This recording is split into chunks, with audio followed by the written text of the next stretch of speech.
Hi, everybody. This is Dr. Lefkoff back with another installment. Thank you for joining us. And today we're here to talk a little bit more about efficiency and how we're specifically going to measure the economic pie in thinking about policy analysis.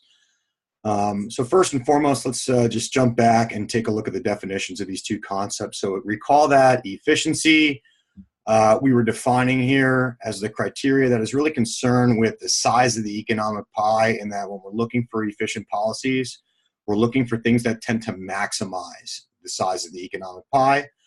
This is not to be confused with equity, which is another particular policy objective, which is more concerned with how the economic pie is distributed or cut amongst the members of society. Okay, so in order to really consider either of these concepts, first and foremost, we need to know how we're going to measure the economic pie itself.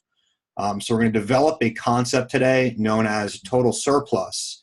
And from here on out, I will use total surplus and the economic pie interchangeably as a measure of the net benefits, the net economic benefits from engaging in market activity, from engaging in a trade. And we're going to start pretty simple. We're going to start off today analyzing just a single trade between a buyer and a seller. And we're going to look at just one unit being transferred between the buyer and the seller. And without loss of generality, we'll add a little narrative today. And the narrative is we have a buyer of a potential used vehicle meeting the seller. And we have a one-on-one negotiation that is going to take place. Now, we're not going to focus too much on the dynamics of the negotiating process today. But just keep in mind in this situation, both the buyer and the seller are able to exert what is known as market power, which is essentially another term for bargaining power. That is, they both have the ability to influence the price through the negotiating process, through the bargaining process. And this will be an important but subtle point that we're going to revisit later when we talk about competitive markets. So the idea is that in this negotiation, both agents have the ability to kind of play a little tug of war in terms of manipulating or influencing the actual selling price at which the transaction takes place. Namely, the buyers, they want to try to pull the price down as much as possible. Okay? They want to get that good cheaper. Similarly, the sellers, they want to pull that price up. All right, so we're going to describe this process here as the buyers and sellers engaging in really a type of tug of war, and whoever is better at this tug of war, whoever is the better bargainer, is essentially going to wind up being able to dictate the selling price more so than the other agent who is not as good at playing this tug of war. Okay, so let's suppose for a moment that the buyer values the vehicle. The buyer's value for this used car is $5,000. And this value, we're going to assume here, reflects the buyer's maximum willingness to pay for the vehicle. Okay, that is, the buyer would never accept paying a price higher than this amount, okay, such that this amount reflects the buyer's dollar value marginal benefit from using this particular car. So that $5,000, that is the dollar value benefit of the buyer receiving this one vehicle. Marginal means we're thinking about small changes, so just for this one car. Okay, on the other side of the market, okay, we have the seller, and let's assume that his value for the vehicle is only $1,000. Okay, the $1,000 in this case represents the seller's minimum willingness to accept payment for the vehicle. And conversely, the seller would never accept receiving a price lower than this amount. All right, so that means the price, if they're going to agree on it, it's got to be lower than the buyer's willingness to pay of $5,000, but it's got to be greater than the seller's willingness to accept of $1,000. So that tells us immediately what range of acceptable prices there will be for these individuals to engage in a trade. Okay, now back to the seller's value. This value, his minimum willing to accept, we're going to assume that this reflects the seller's dollar value marginal cost from giving up the car. Okay, so the maximum willingness to pay, that's the marginal benefit of the buyer's value. We use those terms interchangeably. And the value of the seller, the minimum willingness to accept payment, or the marginal cost to the seller. I will use those terms interchangeably as well. Now back to this tug of war. Okay, Right, so we got the buyers and sellers, they're pulling on this proverbial rope. Okay, and we have their values. Okay, the man on the left here in this diagram, okay, we're going to think of him as the buyer, and that the buyer wants to pull the price down as far as possible, down towards that lower bound value. Okay, the seller, on the other hand, okay, he wants to pull the price up. All right, and they're going to play this tug of war, and wherever they wind up in terms of the price is determined by who is better at this tug of war. Okay? So now that we've described this negotiating process, okay, let's kind of simplify the analysis here a little bit. Let's suppose, just for the moment, that both agents, both the buyer and the seller, are equally good at playing this tug of war. Okay, meaning they're equally strong. So when they pull and pull and pull, and they negotiate and they negotiate and they negotiate, this essentially amounts to them settling on a price that's right in the middle of each of their respective values. So in this case, if you average the 5,000 and 1,000, you'll see right in the middle, we would get a price of 3,000. All right, now we are going to revisit the dynamics of the bargaining process a little bit later in the course when we start to discuss strategic interaction. But for now, the tug-of-war analogy is going to suffice, keeping in mind that our interest for today is in how to measure the benefits resulting from an outcome of the bargaining process, not the dynamics of the bargaining process itself. Okay, so we're saying, hey, let's suppose they agree on a price of 3,000, they're equally good. Given that they've agreed on this price, if we want to be able to quantify now the benefits that are going to accrue to either party at this particular price.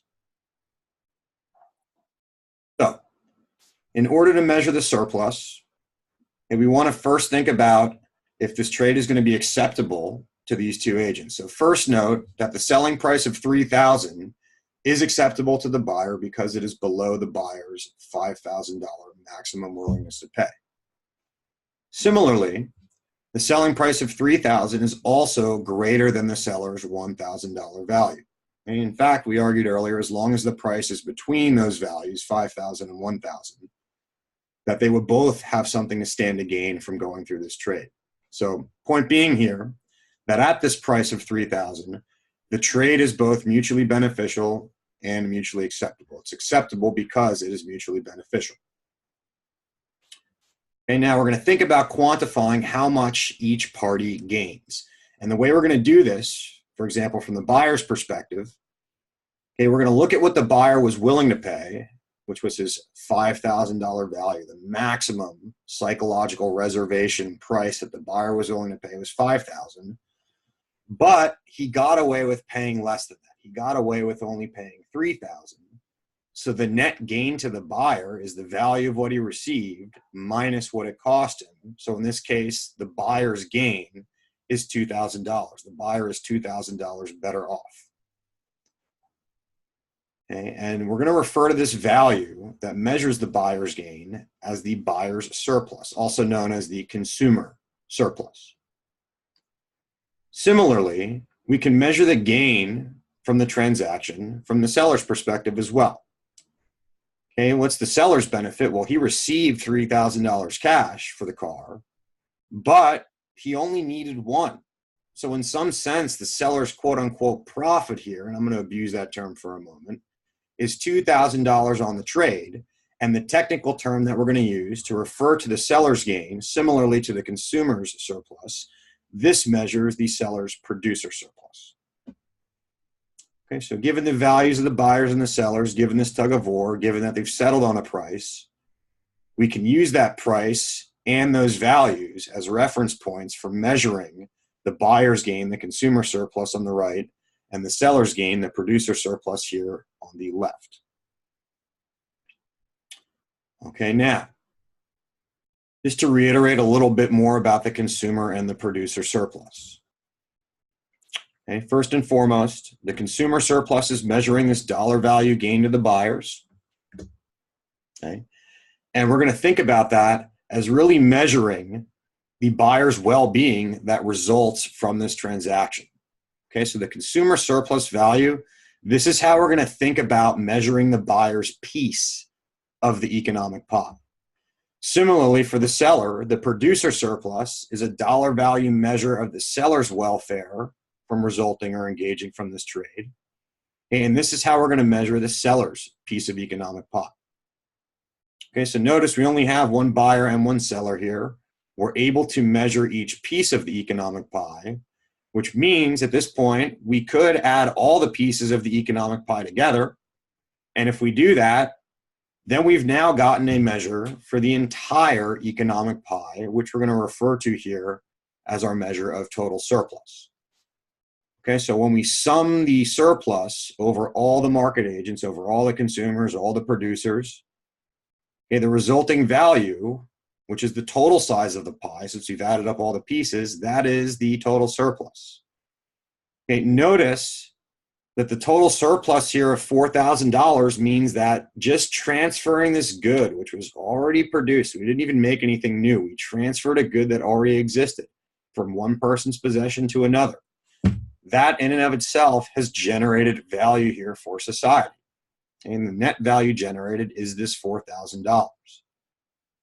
If these two individuals had decided not to trade the car for whatever reason, maybe one person's holding out for a price the other wouldn't accept, or maybe the government does something where they place some restriction that prevents the trade from happening.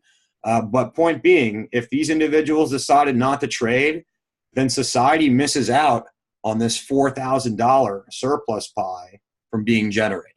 Okay? And the amount of surplus that will be generated if they don't trade vacuously is zero. No trade happens, no benefits are generated. So note that our analysis has allowed us to do really two important things here. And we can describe the size of the economic pie in terms of total surplus. In this case, it was $4,000. And we can also describe the equity in terms of the resulting allocation. We can see how that economic pie is cut across agents. And again, in this particular example, it looks like we have a uniform division of those benefits. Each agent received the same amount of benefits, in this case, $2,000. So we have a very equitable distribution of that total surplus pie in this case. So this analysis has let us now quantify the size of the pie, which lets us analyze both efficiency and equity implications resulting from trade.